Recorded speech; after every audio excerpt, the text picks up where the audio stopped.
Happy New Year, guys! I hope you're well and safe and everything is good and 2021 is bright and promising for you. Okay, so this is our first video this year. I took some time off there and I have good things lined up for you this year.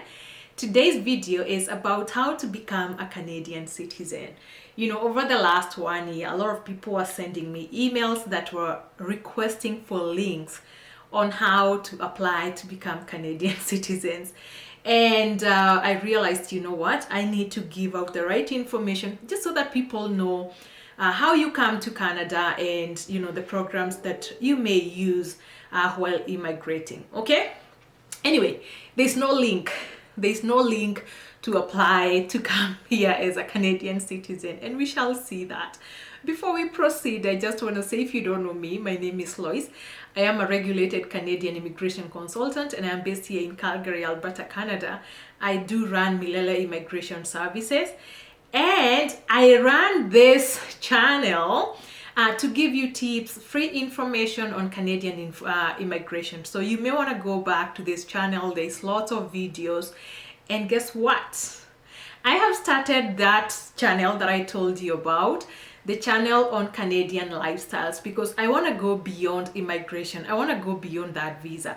A lot of you here, I realize that they are interested in other aspects of Canadian immigration, like how to settle here and how to thrive. So that channel is live and up, and I'll be talking about all subjects, you know, where to get a house, and see anything, all the subjects that you guys want addressed, I will be addressing at that channel so that you can make a decision on whether this is a country for you. Because you know what, immigration is not for everybody. So if we can help you make a better decision before you even begin, then I'll feel like I have done my duty. So back to this video here, how to become a Canadian citizen. I say there is no definite link out there that you can use just to apply to come here as a Canadian citizen, but there are ways to become a Canadian citizen. Like if you're born in this country, you become a Canadian citizen outright, unless you are born to diplomat. So it doesn't matter whether you're born to a student or a visitor. Actually, I should be making another video here on birth tourism, because birth tourism is a real thing in this country, and yeah, I'll be addressing that soon, hopefully soon. For today's purposes, I want to talk to people who want to come here and pursue citizenship from an immigration point of view. Okay, so what's the eligibility, how much does it cost, the benefits and stuff like that. That's what we shall be talking about this evening. Okay, before we proceed, this is not legal advice. Okay, if you need legal advice, I do offer immigration services. Please send me an email and book a consultation, and I'll be happy to walk you through your immigration problem or question or anything. But this is just for your information purposes only. If you haven't subscribed, please do subscribe. Last year, you guys were amazing. You gave me 14,000 subscribers since we started in January. I hope that we can grow this channel way more this year. Okay, so how do you become eligible to become a Canadian citizen? First, you need to be a permanent resident. So whether you come here as a student, you need to walk that journey, become a permanent resident, and only after you become a permanent resident do you then apply to become a Canadian citizen. Okay, before you begin that pursuit of this Canadian citizen, because at the end of the day, when you become a citizen, a lot of you are just looking for this passport. Okay, this blue passport is the end goal for a lot of people, and we shall see the benefits anyway. But before you can even pursue this document, make sure you educate yourself on the laws of your country of origin, because not every country allows you to have dual citizenship. I come from Kenya, and Kenya does allow for dual citizenships, which means that you can belong to both countries and you can enjoy both countries and call them home. Okay, so eligibility, we've said you need to be a permanent resident. You need to have lived in this country for 3 years, you know, 1095 days in the last 5 years before you apply. You need to have filed taxes. In most cases, you'll need to have filed taxes in those 3 years, unless you're a minor and other few exemptions there. And then you will need to pass a citizenship test if you're between the age of 18 and 54. You'll also need to show that you have language abilities, that is either English or French, and you may need to sit a language test, that is for speaking and listening. Okay, just those two abilities you may need to sit. In cases whereby your secondary and your post-secondary education was either in English or French, you need to show the documentation, and that way you become exempt from sitting an English test. And when you sit an English test, you only need a CLB4 for the purposes of citizenship, and you shall need, especially if you're doing IELTS, you will need to do the IELTS general testing, okay, for citizenship. Okay, so what are the limitations? You know, you can live in this country, as I said. If your country doesn't allow you to become a dual citizen, then you can still live in this country as a permanent resident. I know so many people who live here as PRs because maybe their countries don't allow them, to become dual citizenship, and they do not want to give up.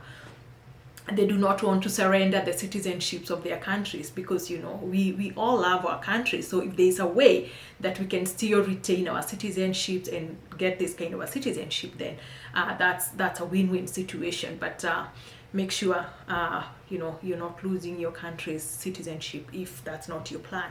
Okay, but while you live here, if you cannot get that dual citizenship, if you cannot get it, you can still live in this country as a permanent resident. You just have to make sure that you continue to observe your obligations of a permanent resident. That is, you need to renew your PR card every 5 years. You need to observe the rules carefully, and you also need to meet your residency obligations. We're not going to talk about those residency obligations in this video, because today we are prepared to become citizens. Okay, so 3 years from the time you come to this country, that's when you can apply to become a Canadian citizen. Okay, when I say 3 years, and I want to emphasize a little bit on that, on those 3 years. So if you come here, let's say you come here through express entry, you can start counting your years right away from when you arrive, okay? Because you've come here as a permanent resident. But if you came as a student, say you came here as a student and you came on a 2-year program, when it's time to file for citizenship, you can count some time when you spent that you spent in Canada. So when you're counting that 1095 days, you may count some time that you spent as either a protected person or a temporary resident in this country. For up to 1 year, you're allocated half a day. For each day, you get half a day. So if you're a student here for 2 years, you can count 1 year, okay? The maximum is that 1 year. So which means from the day you become a permanent resident, then you don't need to live another 3 years. So on the second year, you can apply to become a Canadian citizen, because you can count 1 year from the 2 years when you're here as a temporary resident. I hope that is clear. Or is it as clear as mud? Anyway, yeah, what I'm saying is that you can count some years from your temporary residency into your citizenship eligibility time. That is 1095 days that you need to spend in this country. What are the benefits? What are the benefits of becoming a Canadian citizen? First, I say the most important is this document right here, because this document allows you to travel to a lot of countries without even the need of a visa. Okay, it's such a strong document. It's one of the strongest passports we have in the world. The second is that you can vote in this country. Yes. The other thing is that you can hold public service jobs, things. You can join the police, you can join the armed forces, you can even hold a public office. Come on, you can run for prime minister position. Okay, yes, so it's just one of those beautiful things of becoming a Canadian citizen. It doesn't matter whether you're a naturalized citizen or you're born here. A citizen is a citizen is a citizen. Okay, all right. One thing though, when you're getting ready to become a citizen, there are things that can actually prevent you from becoming a citizen. Okay? Crime. Crime. People, I do tell immigrants, and this is for new immigrants, I do tell people, be very careful when you come to this country. This is not where you come and start drinking and driving anyhowly, because if you're caught with crime, as long as you're not a Canadian citizen, you can be deported. You can lose your permanent residency for petty stuff here, like, drunken driving, some stupidity. So please, stay away from crime.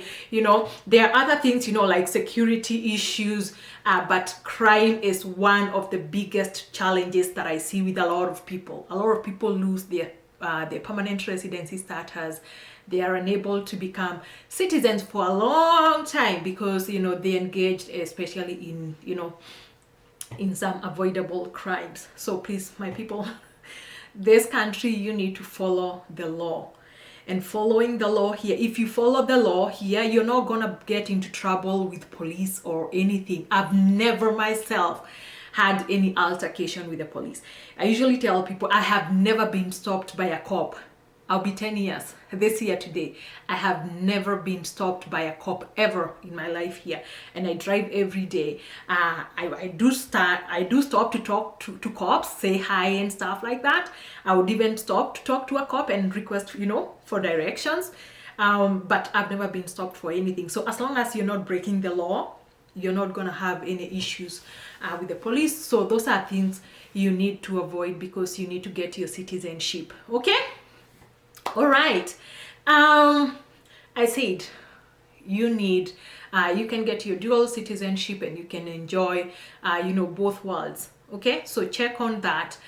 What are the citizenship fees? When you're applying for citizenship as an adult, you're going to pay 630 Canadian dollars to apply for citizenship. Out of that, 530 is processing fee and 100 is right of citizenship. That is for adults. For children under 18, they pay $100 to apply for citizenship. To apply for a passport, once you apply for citizenship, what happens is you apply, then it goes through the process. At times maybe it's 6 months. Right now it's taking up to 2 years because of COVID-19. And then once the processing is through, you're going to be called for a ceremony. Okay, you will go and take your oath of citizenship. That's when you promise to guard this country, and you have to take that oath, and it's actually a very sacred ceremony. It's a wonderful ceremony to participate in, and once you're done with that, you're welcome to Canada as a Canadian citizen. And guess what? You can apply. You're gonna get a citizenship certificate, and using that citizenship certificate, you apply for a Canadian passport. Okay, to apply for a Canadian passport for adults, if you're 16 years and above, you pay 120 for a 5-year passport, and for a 10-year passport, you pay 160 Canadian dollars. And for children between the ages of 0 and 15, you pay $57. Okay, there could be some fees if you want some expedited processing for your passport. So basically, that is how to become a Canadian citizen. So the people who asked me for a link, I think this is the link that you need. Anyway, there's no link. Becoming a Canadian citizen is a process. It's a journey that you start today by making that decision to immigrate. That's when you start becoming a Canadian citizen. Okay, all the best, guys. I will see you at my next video. Bye.